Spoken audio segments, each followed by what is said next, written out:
ఒకటేసారి కలిపి చెప్తున్నానండి. 79కి ఇదే వస్తుంది, 80కి ఇదే వస్తుందండి. ఇక్కడ సంబోధన శైల తనయే, నారీ తిలకం అంటే స్త్రీ శిరోమణి అర్థం. తర్వాత దేవి అని సంబోధన చేస్తున్నారు.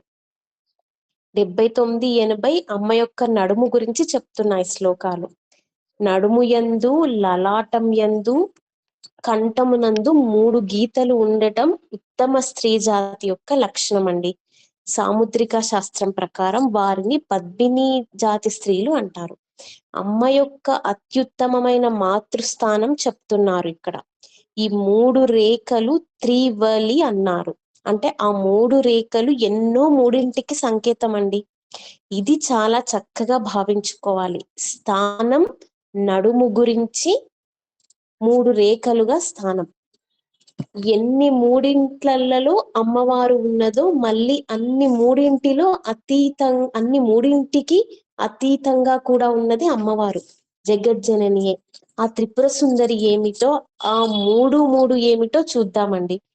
మనకు ఒకటే శరీరం అనుకుంటున్నాం, కానీ సనాతన ధర్మం ప్రకారం, వేదాంత శాస్త్ర ప్రకారం మనకి 3 శరీరాలు ఉన్నాయి. వాటిని స్థూల, సూక్ష్మ, కారణ శరీరములు అంటారు. స్థూలం అంటే మనం కంటితో చక్కగా చూస్తూ ఉండేది. సూక్ష్మం అంటే కనపడనిది, అంటే ఆలోచనలు అవి. తరువాత కారణ శరీరం అంటే వాసనలండి. ఈ 3 శరీరములతో కూడి ఉన్నదే ఈ మొత్తం జీవి శరీరం. అందుకని అవి ఒక 3. ఇది ఒక సెట్ అండి. స్థూల, సూక్ష్మ, కారణ శరీరాలు ఒక సెట్. అలా ఎన్ని సెట్స్ ఉన్నాయో చూడండి. ఆ గణములలో తిరుగుతున్న త్రిపుర సుందరి మళ్ళీ ఈ గణములకి అతీతంగా ఉన్న తల్లి, అది చూపిస్తున్నారు ఇక్కడ. నడుము మీద ఉన్న 3 గీతలకి ఒక సెట్ చూసాము. 3 శరీరాలు, 3 శరీరములతో 3 లోకాలలో తిరుగుతూ ఉంటాం. భూలోక, భువర్లోక, సువర్లోక. మళ్ళీ 3 కాలములలో తిరుగుతుంటాం. భూత, భవిష్యత్, వర్తమాన కాలములు. అంతే కదండి, 3 కాలాలలోనే ఉంటాం. ప్రతి జీవి అంతే. మళ్ళా 3 అవస్థలు: జాగ్రత్త అవస్థ, స్వప్నావస్థ, సుషుప్తి అవస్థ. మేల్కొని ఉన్న స్థితి, తర్వాత స్వప్నములు కంటున్న స్థితి, తర్వాత మంచి నిద్రపోతున్న స్థితి. ఇది ఒక సెట్. 3 రకములైన సృష్టులు. సృష్టి, స్థితి, లయ. దానికి తగ్గట్టుగా మళ్ళీ సృష్టికారకుడు బ్రహ్మదేవుడు, స్థితికారకుడు విష్ణుమూర్తి, లయకారకుడు రుద్రుడు. వాళ్ళ యొక్క శక్తులు మళ్ళీ. ఇది ఒక సెట్. మనలో 3 నాడులు ఉన్నాయి: ఇడా, పింగళ, సుషుమ్న నాడి.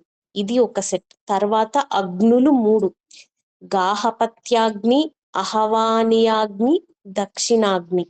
ఈ అగ్నులన్నింటినీ కూడా పూర్వకాలంలో అన్ని వాడుతుండేవారండి. అంటే పూజ చేసుకోవడానికి ఒక అగ్ని, వంట చేసుకోవడానికి ఒక అగ్ని, ఇలా వాడుతుండేది వారన్నమాట. తర్వాత త్రినేత్రములు: సూర్య, చంద్ర, అగ్ని నేత్రములు. ఇది ఒక సెట్ అమ్మవారికి. త్రిపుర సుందరి దేవికి సంధ్యాకాలంలో 3: ఉదయపు సంధ్య, మధ్యాహ్నిక సంధ్య, తర్వాత సాయం సంధ్య. దానికి తగ్గట్టుగా గాయత్రీదేవి, సావిత్రిదేవి, సరస్వతీదేవి, 3 దేవులు. మళ్ళీ ముగ్గురమ్మల మూల పుటమ్మ. ఎన్ని 3లో చూడండి. తర్వాత లక్ష్మి, పార్వతి, సరస్వతి యొక్క ముగ్గురమ్మల మూల పుటమ్మ ఈ త్రిపుర సుందరి దేవి.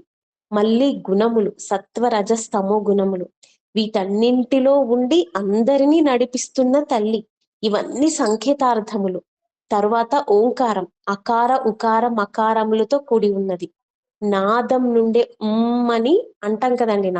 నాదం నుండే సృష్టి ఉద్భవించింది. అమ్మవారు నాదస్వరూపిణి. ఇది 3ంటికి సంకేతం. ఇక్కడికి చాలా సెట్స్ చూసామండి.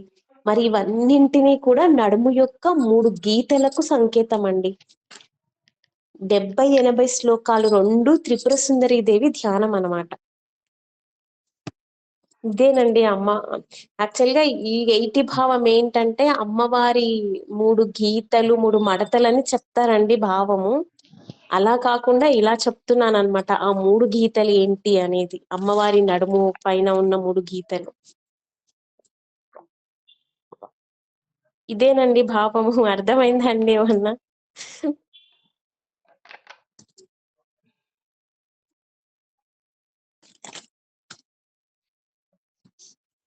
నేను రేపు కూడా 3 శ్లోకాస్ చెప్పడానికి ట్రై చేస్తానండి. మాక్సిమమ్ అవుతున్నాయి కదా మనకి 3 శ్లోకాలు అందుకే